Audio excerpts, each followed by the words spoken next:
أعوذ بالله من الشيطان الرجيم بسم الله الرحمن الرحيم الحاقة ما الحاقة وما أدراك ما الحاقة رب اشرح لي صدري ويسر لي أمري واحلل عقدة من لساني يفقه قولي آمين يا رب العالمين. Allah Azza wa Jal in Surah Al-Haqqa opens the surah by asking a very strange question. In fact, a statement. The first ayah is just one word, Al-Haqqa, which has several meanings, but the easiest way you can think of it is reality. Allah says reality. Mal haqqa, what is reality? Wa ma adraka mal haqqa, and what could give you any clue as to what reality is? The purpose of asking that question is because Allah is claiming in this surah that most human beings don't live in reality. Most human beings come up with their own version of what is real, what matters, and then that decides the kind of life that they live. And so Allah is challenging every human being in this surah to step back and think about reality once again. We wake up in the morning, we regain our consciousness, and immediately we have very real tasks in front of us. There's work, there's family, there's obligations, nowadays there's suhoor, and there's things that we get involved with every day, day-to-day tasks, one task after another. You're keeping an eye on the watch to keep track of time so that you can finish whatever real and important tasks you have during the day. And we get so involved in those day-to-day tasks, you don't step back and look at the bigger picture. And this is a very common tendency that all human beings have. We can be so involved in doing everyday things that we can't step back and look at the bigger picture and ask ourselves a bigger question. Where is my life going? Because you're so busy in everyday things. This happens even in the world of business. So you have people like, accountants or engineers or anybody else. They just get up in the morning, they go to work, they do their job. But a company cannot survive if everybody's just doing their job. Somebody has to be in management that says, no, we have a 6-month target, or we have a 1-year target, or somebody has a bigger picture in their mind, and above them is an executive, and above them are strategists and analysts and everybody else who have a 5-year plan and a 10-year plan, because you can't just be micro-tasked and just do small tasks and maintain a vision of what's ahead, what really matters in the end. So the small things that we do, they're connected to much bigger things. Right? And Allah has created this system, for example, in bees and ants and other creatures, they do small tasks. Right? Every ant knows what to do to build an ant farm. Every bee knows which part of the honeycomb to be a part of or where to be involved. Every one of them knows a small task, but Allah has designed them to do something bigger than each of those small tasks. They're part of something much bigger. This is one way we can think about what reality truly is. We have these small things that we do, but if they're not connected to something bigger, then we don't have a true sense of reality. Then these things that we do are disconnected. And so what Allah does in this surah is He approaches the question of reality in different ways. What I'm going to do in these less than 20 minutes is share one of those scenes with you of when all of these small moments of our life are going to come to an end. Sooner or later, we're going to be under the ground. And then after that, the true event, the ultimate reality is going to begin. And in that reality, everything is reversed. Here in this world, we do small things that lead to big things. That's how this world works. You do small things, like even if you want to build a giant building, you have to start with a foundation, one brick at a time, one plank of wood at a time, one nail at a time, and eventually it turns into something big. But Judgment Day, everything is reversed. So big things happen first, leading to the smallest thing. And this is the scene that Allah will describe and how reality, true reality, is what's coming on Judgment Day. So I'm going to paint that scene for you briefly in today's khutbah. Typically when I give a khutbah, I focus on 1 or 2 ayat, but today inshallah I'm going to look at a series, a group of ayat together, and we're going to try to understand the picture that Allah is painting of that ultimate reality. May Allah make all of us successful on that day. فَإِذَا نُفِخَ فِي الصُّورِ نَفْخَةٌ وَاحِدَةٌ. Then when the horn will be blown into a single time. You see, the idea of the horn being blown into, we know that on Judgment Day there are 2 horns. Allah describes 2 horns. Now Allah will combine both of those scenes into one in this surah. And what he's doing here, by using even the word horn, it brings certain concepts to mind. In human memory, if you talk to the ancient Arabs who were not Muslim, when the Quran came, most of the people that were listening to the Quran were not Muslim in Mecca. The majority was non-Muslims, and they were hearing these words. So when they hear horn, what are they thinking about? They're not thinking about the akhirah, they're not thinking about the concepts of the ghaib, the way we think of them as Muslims. They're thinking of when they go to war, and there's a bugle or there's a horn and it's sounded, and all the soldiers that are sleeping wake up and they know exactly where to go to line up because war is coming. It's the state of alarm, right? So you have, for example, even nowadays in barracks and in military camps and things like that, there's an alarm or there's a sound or there's a horn that goes off, and every soldier knows they're supposed to gear up, get in uniform, and get to their regiment and stand exactly. And even if there's 10,000 soldiers or 20,000 soldiers, every one of them knows exactly what to do for their part. They're not standing in a random crowd, they're all regimented, organized.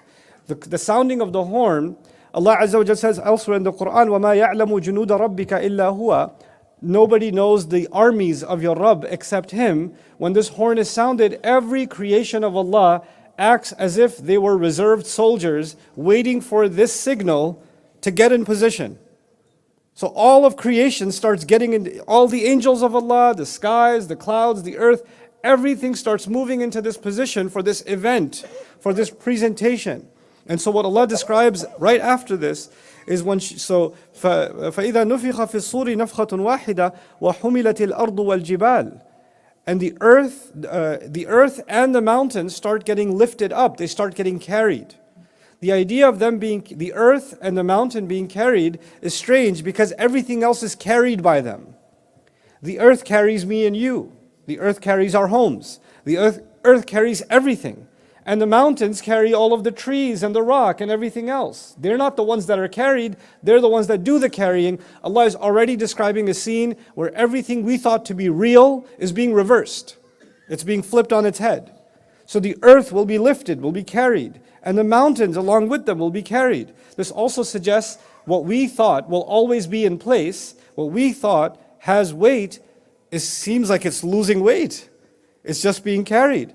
فَدُكَّتَا دَكَّةً وَاحِدَةً. Then it will be slammed down, and dak in Arabic is to slam something down when it becomes flat. Like if you take dough and it's wet, right? And you slam it really hard and it just becomes flat. Right? This idea is what Allah is describing is going to happen to the entire earth.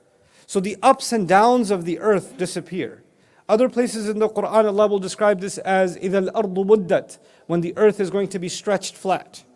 Right? But here, or when the oceans are boiling over. Or in Surah Al-Kahf, He describes this as صَعِيدًا جُرُزًا, flat land, and slippery land. But here He describes it will be slammed down and laid flat. Now, the idea of something being laid flat means it's a surface that's being prepared.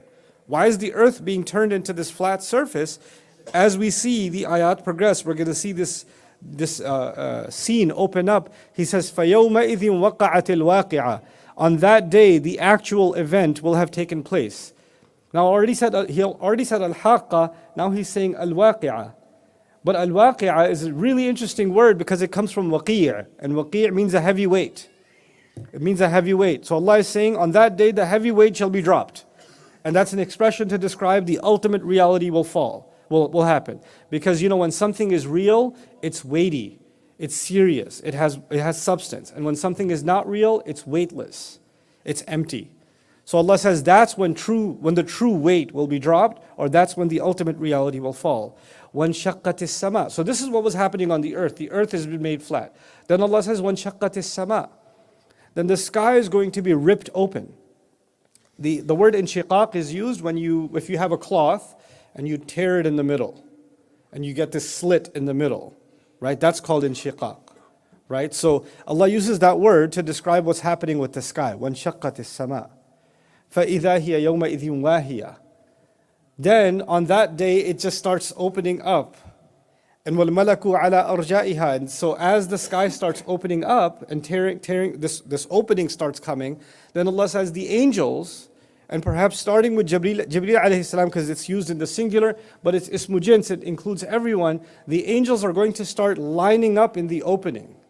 Now I want you to appreciate what's happening here. In ancient times, when armies used to conquer, the ancient cities used to be gated up by giant walls, and they had giant gates, and they put lots of fortifications on the gates, because the enemy cannot come through the wall, the enemy is going to have to come through the gates.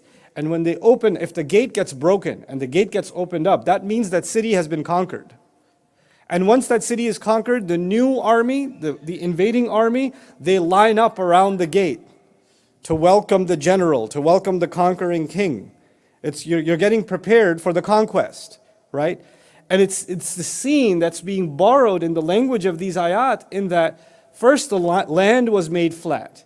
Then the sky was torn open. Now what's the idea of the sky torn open? Some of you that are students of science, or even kids that are studying science, know the sky is empty space.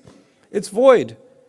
What do you mean the sky is torn open? Allah is describing what easily you can understand as dimensions. There's the seen dimension in which you and I can see each other and we think this is real. But in this very moment, there are angels in our presence.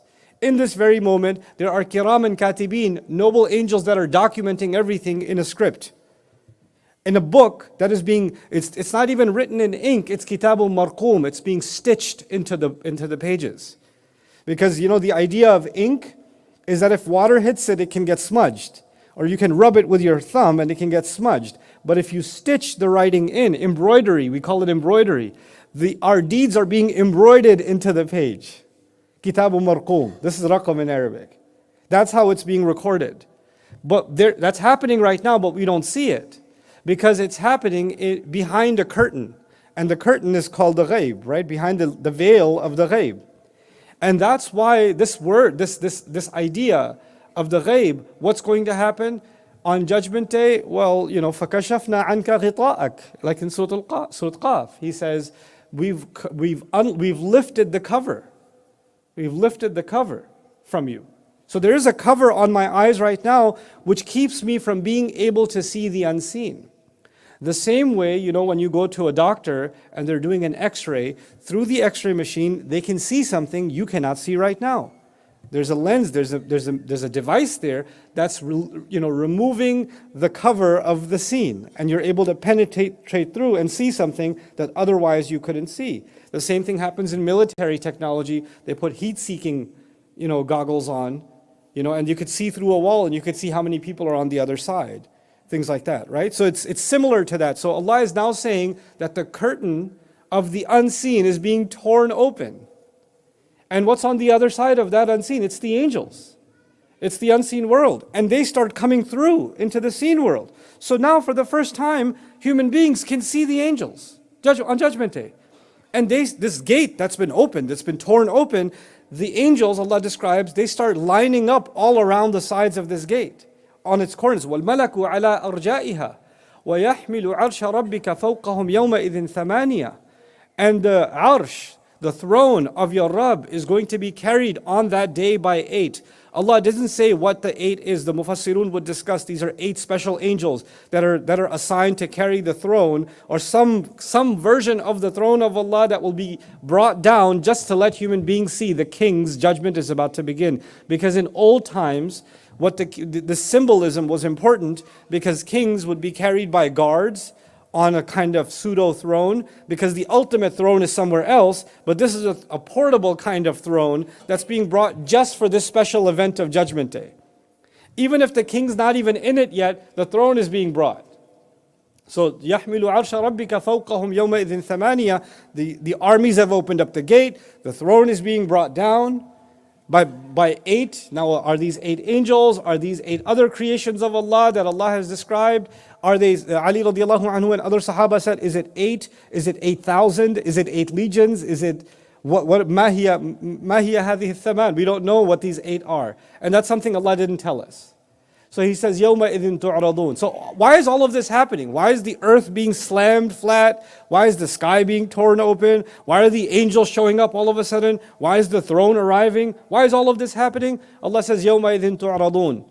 The day on which you will all, He's talking to me, He's talking to you. You will all will be brought for presentation.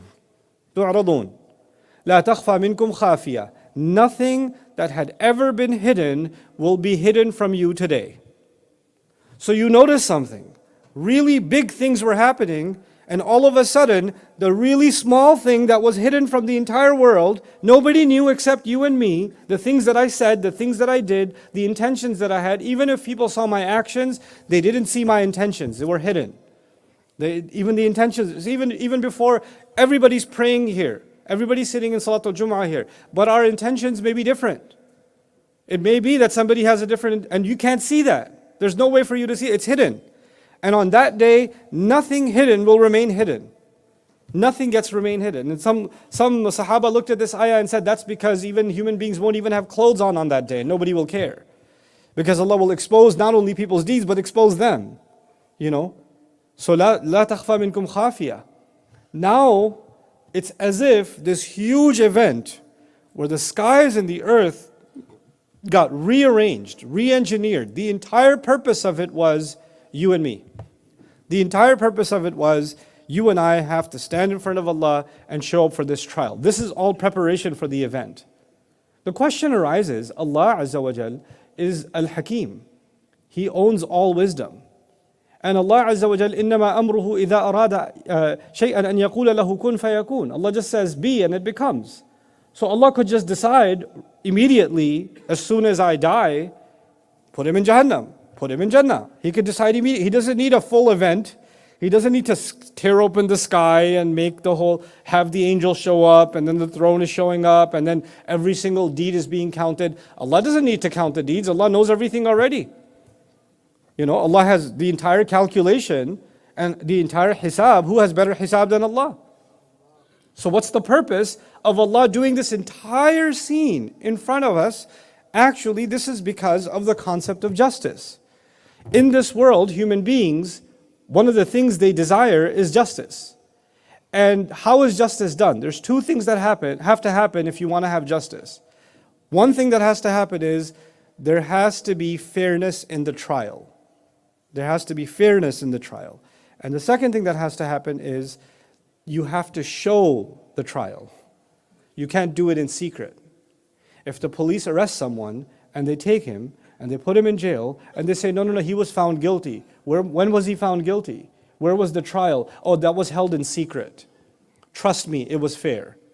Well, if it was secret, the immediate thing that everybody will think is, if it was so fair, why are you hiding it? Why aren't you showing the evidence? Why aren't you opening it up? So it's not just that justice has to be done, justice has to be shown also. Both of those things have to happen. Somebody could be thrown in Jahannam and they could say, oh, yeah, Allah put me here, but I was a pretty good guy. I don't even know why I'm here.